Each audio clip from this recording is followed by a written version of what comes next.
Welcome to the Comms Group Limited FY25 financial results. My name is Daniel Ireland from DataIR, and I'll be hosting the call today. This presentation will be recorded and available on the company's website shortly afterward. At the end of the presentation, there will be a Q&A in the box at the bottom of the screen.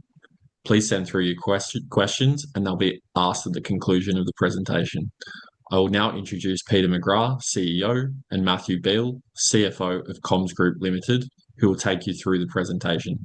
I'll hand it over to Peter and Matthew to go through the presentation. All right, thank you very much, Daniel, and welcome to you all to our FY25 Investor Full Year Results presentation. We'll go through the items as outlined here: introduction, financials, and operational update. We'll update you on the Tasmanet integration and transition, and then finally finish with strategy and outlook, and then a Q&A session. This page right at the start is really for those who are not familiar with Comms Group, a bit of a background, our operations, where we have staff, the types of services we sell in terms of the customers that we sell to, being a B2B provider, and our domestic operations as well as our global operations. A bit more detail on the types of products and services that we sell and in terms of our operating businesses. Domestically, we have a communications and collaboration business, which is really a full-service telco, where we're providing services to small to medium enterprise, larger enterprise, and corporates and government. And a couple of the brands within that division. And more recently, for those who are not familiar, we completed on the acquisition of a business called Tasmanet, which was acquired and consolidated from 16 June, and we plan to add that to that communications and collaboration division. Our secure managed IT solutions, we've slightly refined the name of that just so investors are familiar with the types of things that we do there. We're an award-winning and high-quality managed services provider, generating very high margins across that business, but really servicing corporates with the latest state-of-the-art managed IT and cloud services solutions. So more of a specialist IT outfit than the first division, which is more focused on telco and connectivity. And then finally, we have a global and wholesale unified communications business. It's a business that we've been building up over about a 10-year period. We service enterprises and wholesale customers globally. We're the only Australian private or public company that has this, if you like, global capability to provide services to large enterprises who are taking on unified communications and voice services. So we're really proud of the position we have there, and we'll talk about that a little bit more throughout this presentation. The key thing is we want to help businesses be more agile. So with the latest products and services and in a secure environment, so that they can go about their business and do their business well. Key highlights, really happy with the business performance over the last 12 months within FY25. We delivered underlying EBITDA at the top end of guidance. Our revenue also was at the top end of guidance, and keep in mind this is in a period where we worked hard to acquire Tasmanet in the second half of the year. A global division revenue increased strongly in the period, and I'm really happy to say as well that our services and recurring revenue as a percentage increased as well. Our gross margins increased, so we're up to just under 48% with our overall gross margin, and we also saw our gross profit increase. I mentioned our underlying EBITDA of 5.7 million being at the top end of guidance. It was lower versus previous corresponding period, mainly due to an investment in additional key staff within the global business.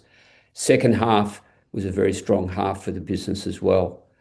Another key highlight was the new business contract signed. It is where we go out and sign contracts with our customers or new customers, and that was a total of 10.4 million in new annual recurring revenue compared to 7.5 in FY24, so up 35%. So really happy with that result, and that's a really good forward indicator of the health of the business. Continued strong cash flow position. Our cash flow from operations with 3.6 million. We'll go into that in a little bit more detail, but included in that was about 700,000 related to the acquisition cost for Tasmania. If we back that out, our cash flow from operations was circa 4.3 million, which is a significant improvement on last year. And also our free cash flow with that adjustment was higher than last year as well. So an outstanding position. I think from a cash perspective, the cash that we generated in this business was, with those adjustments, the strongest performance that we've seen. We finalised the acquisition of leading Tasmanian telco Tasmanet in the year. Integration tracking is going to expectations. I'll cover that a little bit more detail. And then we also declared a final dividend of 0.125, bringing the total dividend to 0.25 for the year. Have a look now at the financial highlights. The total revenue up 2% on previous corresponding period to 56.6 at the top end of guidance. The gross profit, the highest gross profit we've achieved, 27.1 million since listing. The gross margin at 47.9%, so a further increase in gross margin. It's the highest gross margin in the last 5 years. And we saw strong pricing and cost management within the business. Underlying EBITDA was down to 5.7, but we did make an active decision to put more resources into our global business.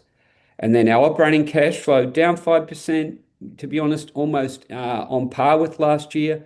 But when we exclude that 0.7 million Tasmanet one-off transaction costs, it's an increase of 13% to 4.3 million versus the previous corresponding period. So really an outstanding result there with the operating cash flow.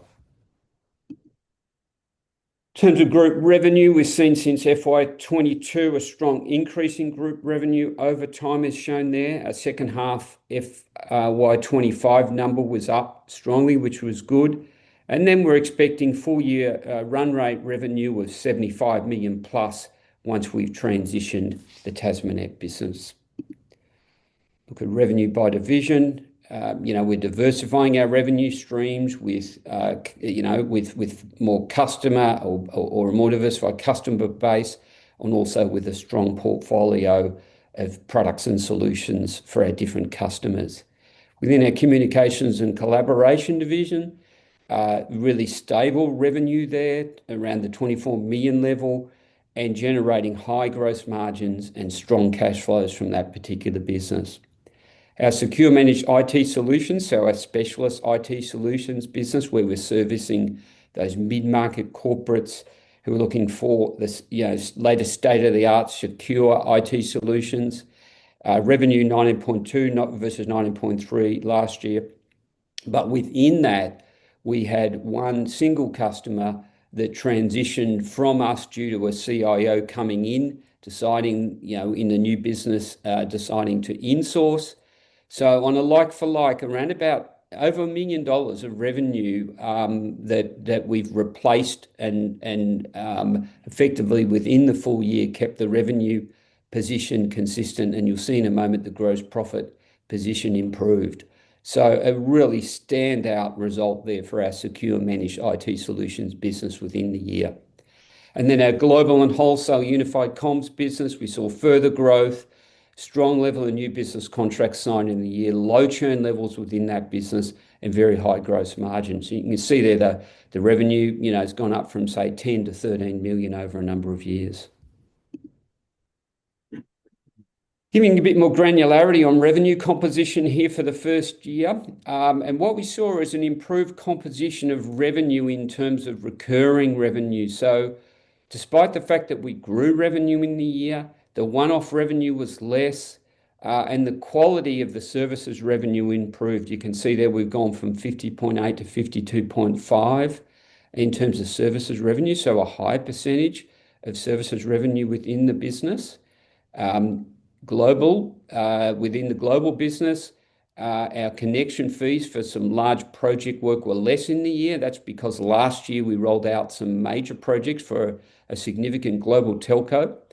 Those project fees are typically high margin. So the fact that we received less of those project fees this year, and yet we grew revenue and grew margin within global, is testament to the strength of that business as well, a really strong result. And then our communications and collaboration business saw the majority of revenue from services and usage, and we saw that revenue stay fairly consistent. So, all in all, with the move to more services revenue within the business to get an uplift in revenue and an increase in margin, we're really happy with that result. In terms of gross profit and margin now, you can see there that we've continued to grow the margin. And if you go back beyond FY22, you can see that we grew it even in that period as well. So up to nearly 48% gross margin and an increase in gross profit to 27.1 for the year. And you'll see the increase there in the second half. Our gross margins are significantly higher than many of our industry peers.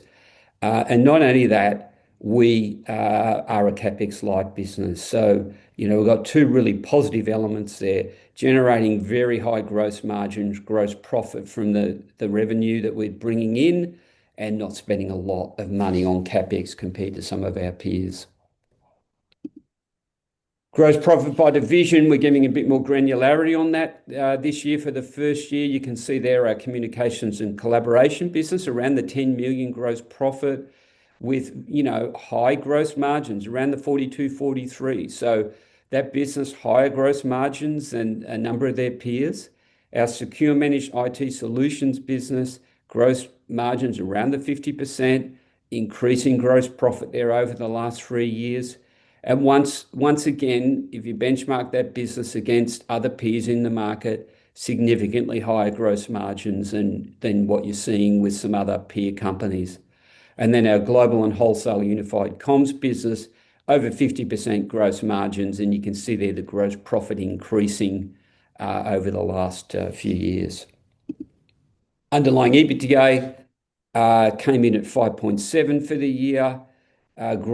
The EBITDA to revenue margins around the 10 or 11%. We'd like to get them up to 13 and then to 15% over time. Two factors impacted FY25, the decision to put more resources into our global business, and the other factor I've just explained in that some of those connection fees, which were typically high profit or high margin connection fees in the past, reduced within the year. But to come out at 5.7 at the top end of guidance, we're very happy with that result. In terms of our expectations moving forward, in terms of a run rate basis, we're expecting run rate EBITDA of 9 to 10 million once we've fully transitioned TasManet. Financial track record shown there. You can see there the growth in revenue over time, also in annualized run rate EBITDA. Our gross profit has grown over time, and then strong and consistent and improving gross margin over time as well. At this point, I'm going to hand over now to our CFO, Matthew Beale. Thanks, Peter. As page 15 and just running through the group income statement, as Peter has already alluded to, the revenues for the year are up to 56.6 million, which is a 2% increase over the prior year. The gross profit is up also in line with the increase in the revenue. And more importantly is the gross margin itself has increased to 47.9%, which is a 0.6% increase over the prior year. The underlying EBITDA, as Peter's already said, is 5.7 million, and that reflects that additional investment in those new global positions. The underlying net profit after tax, but before amortization of brands, contracts, and the acquisition costs, is nearly in line with the previous year at 2.2 million, and which was a positive result given we've incurred those additional costs in those global positions. If we move to the next page, the group cash flow statement on page 16, the closing cash position at 30 June was 5.5 million, which is a net increase of 1.9 million over the prior year. The free cash flow after capex of 0.3 million was 3.3 million, which was slightly less than the prior year. The operating cash flow before capex, however, after the payment of income tax, rent, acquisition and other one-off and restructuring costs, was 3.6 million. But as Peter alluded to, within that there's the payment of approximately 700,000 in relation to the TasManet acquisition, and adding back those payments would give us an operating cash flow of 4.3 million, which was actually an increase from the prior year.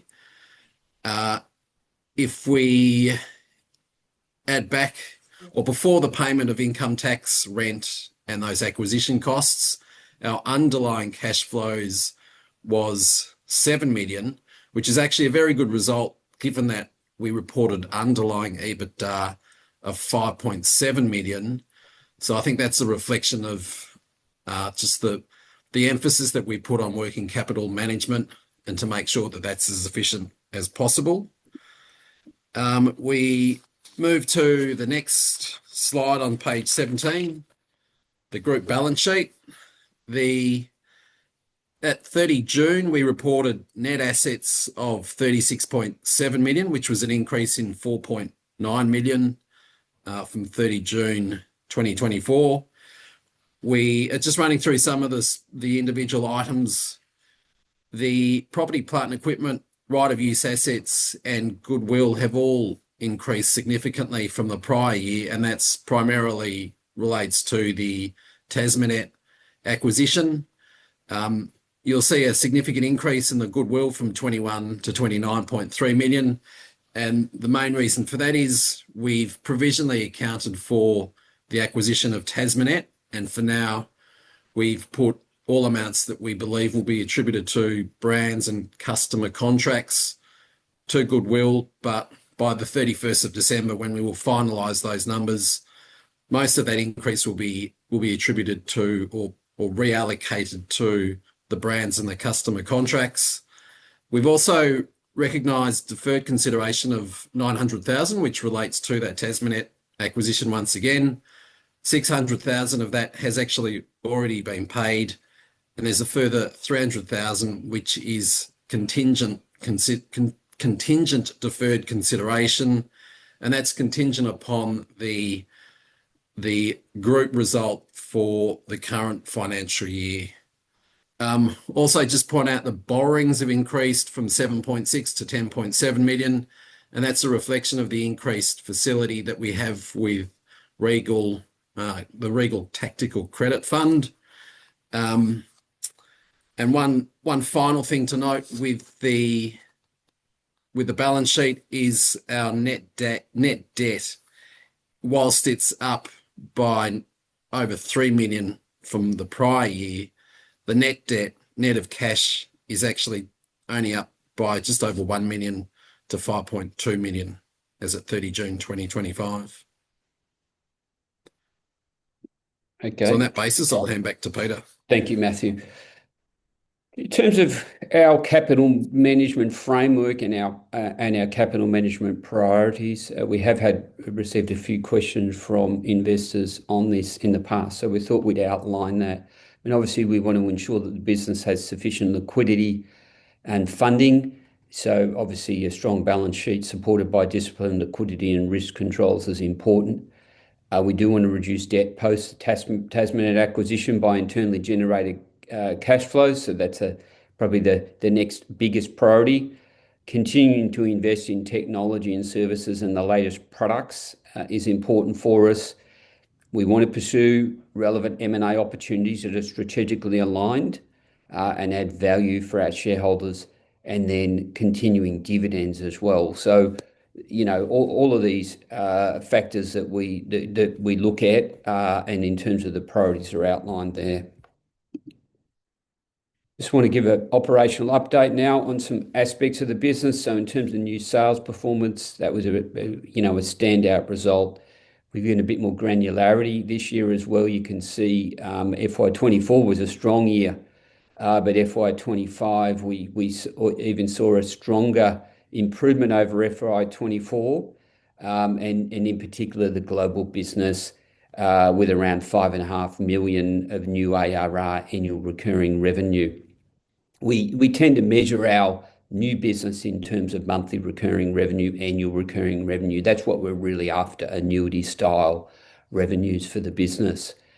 In FY24, it's worth noting that our secure managed IT solutions business, our IT services business, had a strong level of new sales, around the 3 million ARR. And obviously that's helped us then come through into FY25 and generate that strong revenue and profit position for that business, in light of the fact that we saw a large customer loss during the year, with a new CEO starting within that business and deciding to insource. A couple of the key contracts we won, I'll cover those shortly. And then within the global business, around 5.5 million of new ARR, around 30% is still to be provisioned. If we have a look at that here now, you can see the first key contract. We obviously signed a lot of contracts within the global business, and a lot of significant contracts, but these were two notable ones. With this first one, it was a global SaaS provider, 11 core sites globally. We've rolled out 9 of those. That's going really well. We have 2 to go to complete that. So, circa 90% complete. In terms of the second one, a large global technology company, we have provided the connectivity into their network. So in terms of the technical solution, it's 75% complete. We're just waiting on testing now, and then the traffic to commence for that particular customer. At this stage, we're only billing around the 5% level for that customer, but we expect that to come on board over the next month or two. Domestic network, with the acquisition of Tasmanet, you can see there that we've added quite significant capacity and capability. I won't go into all the details here, but you can see there that we've added capabilities with the private cloud, also with the network side of things, internet services, and also the capabilities with high-end managed data services. So we've got lots of instances of technology, and one of the key things we want to do over the next 6 to 9 months is bring all these together and release some significant cost savings from that. Global network, just a quick snapshot on that. We continue to add some network capability there, but to a large extent, that significant network is pretty well in situ today. We are refining and adding some additional carrier partners within Asia Pacific. We are the most licensed voice carrier in Asia Pacific, probably by a long way. You can see there that we've got these various licenses here. Many of our competitors don't have these licenses, and the regulators are coming along and basically telling them over time you cannot provide these services. So we've gone forward, made that investment. Very little investments required to be made now in that particular business in terms of new licenses in the Asia Pacific region. Selectively, we can look at licenses in, say, Europe, but they're much lower cost than the process we went through in the Asia Pacific. Tasmanet update. Tasmanet's been around since 2004. They're a high-quality provider and well-regarded within Tasmania by both government and corporate. Significant government customer base, around 40% of revenue, and they have also some key network assets, and I'll go into those in a moment. Very similar products to what we sell within the rest of our business, and selling to corporates and government as well, but also a specialisation in a number of key areas as well. Gov Cloud, which is a private cloud offering, and also some of their managed data services are of a higher level. These customer relationships there, circa 29 government customers and 500+ corporate customers. We brought quite a few of the staff across as well. In terms of the transition, we completed the acquisition on the 16th of June. There is a certain level of complexity with the transition because we weren't buying the company. We bought the assets, if you like, and the contracts. We had to then move all the customers and suppliers to a new entity from 16 June, and that entity's then been renamed Tasmanet Proprietary Limited. We've been in a transition services agreement to support customers and suppliers prior to novation. All of the government customers have come across, 90% or so of the corporate customers, and circa 80%-90% of the suppliers have come across. One thing I would note is that we took the decision to move a number of mainland customers and to contract them directly with some of the other Comms Group mainland businesses rather than via Tasmanet. They were part of the old FSG Group customers, and so we've contracted them directly. It's made the process a little bit easier. The integration and transition is currently going to plan. There's still quite a lot of work to go, and in particularly rationalizing some of the suppliers and looking at some cost duplications we've got there, and also the network and platform integration and rationalization process. We think that's about a 6 to 9 months. The early indications are that the annualized financial estimates are expected to track in line with expectations. Couple of key deals. One recently, we announced one via a media release on the 21st of August, and that's with a key aquaculture player. We were able to lock in their existing services for 3 years plus upgrade their services, and that's a significant high-end service that we're delivering via the wireless network there in Tasmania. It's north of 500 megabits per second to multiple barges there in the aquaculture sector. A really, really exciting project for us.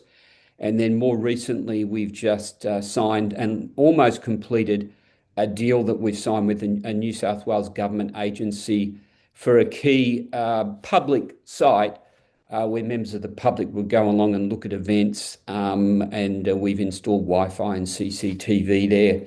That's almost complete as well. A couple of key deals, and we expect to see more of those moving forward.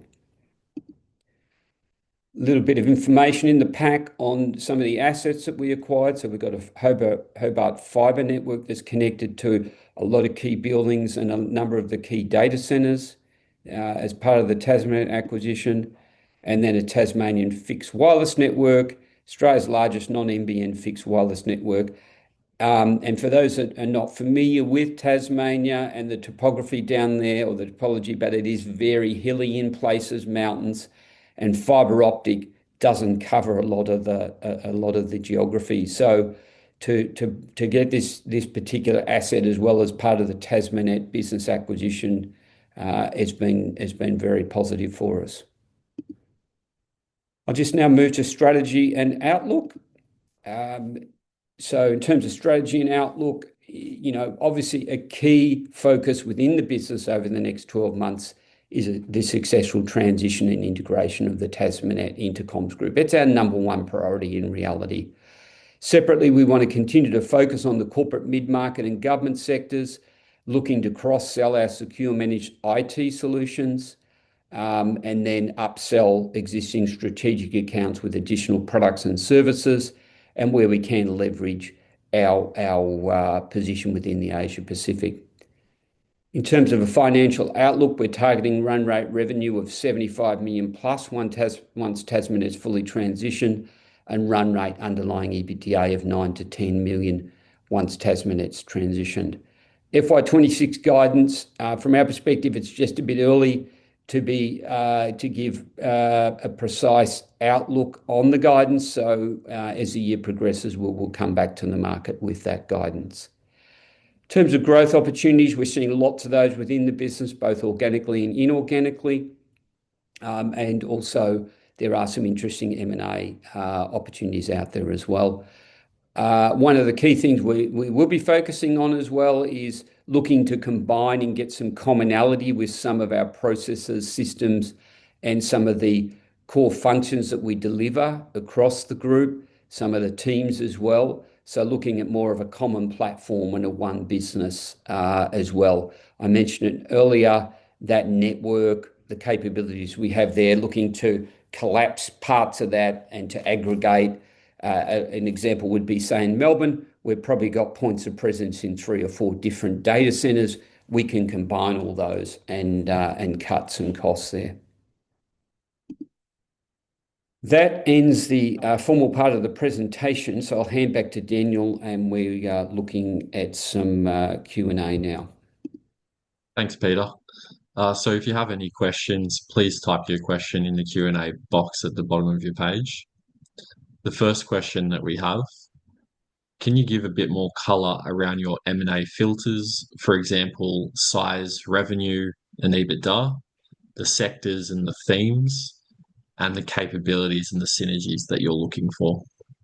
Okay, so in terms of M&A, I think a business like TasManet is a good example. So something that's, I think typically a reasonable revenue size. So we'd be looking for something that's, say, north of 10 million and maybe up to 20 million turnover. Obviously, we consider higher than that as well. We want it to be EBITDA positives, but smaller businesses, the 500,000, the 1 million EBITDA is probably not on our radar. So, typically something that's 2, 3, 4, 5 million EBITDA. Having a strong position domestically at this stage, we'd be focusing on, and having corporate and government type customers would be something that we would be really pleased with, if we could find opportunities like that. In terms of location, don't have a strong position at this stage, but we have seen some opportunities within, say, New South Wales, Queensland, Victoria. We would look beyond that. I mean, obviously TasManet, and to get such a strong position in the Tasmanian market, we're delighted with. But at this stage, probably looking at the eastern seaboard and more, if you like, telco type businesses, and also managed IT services type businesses as well. I think the last part of that question, Daniel, do you mind just repeating that? The capabilities and synergies. Okay, in terms of capabilities, I think I've touched on that, but obviously businesses that are providing services to, say, corporate and government within Australia is important for us. And then synergies, yes, that would be another aspect that we would look at, whether that's a network synergy, or whether we can get some synergies from our existing staff bases when we combine that. Example, a New South Wales business where we can get some rental and office synergies would make sense. But also if we could get synergies in terms of the operations and management of that business, that would be sensible as well. So I think in summary, 10, 20 million dollar turnover businesses, EBITDA positive, and typically telco IT services, and with, say, corporate and government type customers. Okay. In terms of the ARR, so there was growth, quite good growth this year. Can you just detail where that was coming from and what were the key drivers behind that growth in ARR? Okay, so the key aspect, excuse me, of the growth there, well, obviously you can see that global had a standout year. And I think with the global business in particular, we've established this position now in Asia Pacific where we have licenses, we have network coverage, and we have sales resources. And we're tapping into a number of global telcos who are really looking for a quality provider. And so, that wholesale strategy or service provider strategy has done very well for us. We think we're just touching the tip of the iceberg there, though. We have a number of key customers today, key global telcos. We believe we can bring more on board, and we think we can see more of those services coming. So significant number of orders. Example of the types of services would be in Indonesia or in Vietnam or Malaysia or whatever. a large bank, a legal firm, um, a large global financial services firm, or industrial companies that have global operations. They're wanting someone to be able to service them, and we're getting orders off the back of that. So we just saw a significant uplift, 6 times the level of last year within our global business. I think what we're seeing within our communications and collaboration business, a nice, strong, consistent level of new sales, both from direct and indirect, and that's continuing on. And then from our secure managed IT solutions business, a strong level of, they're more, what I would say is infrequent, but we're winning some great managed services clients who are wanting a transformation or wanting a secure, a much more secure IT environment within their own workplace, and they're after the types of provider that we are. And so we've got a good reputation out there. So these deals that are coming along are quite sizable. They'd typically be 3 years or more. Now, when I say it's less frequent, we're getting a strong level of sales each month within that business, but then we might have a standout month where we get, say, a 50,000 a month customer or whatever within that secure managed IT solutions business. So I think across the board, a really strong level of sales and a sales-driven culture within the business where we're actively managing every month how our sales levels are tracking. Okay. Next question. How much is the Regal debt and what's its interest rate? When's it due? With respect to paying down the Regal debt, do you anticipate raising equity as the stock re-rates off the back of a 12-month contribution arising from the integrated Tasmanet deal? I'll get Matthew to handle the technical aspects of the facility. Thanks, Peter. So the Regal debt currently is 10.7 million. The interest rate, and this is stated in the annual report, for the first 3 months, it's 10%. The second 3 months, 11%, and from the 7th month after, it increases to 12%. We have to pay back 300,000 each quarter, with the first payment due at the end of September.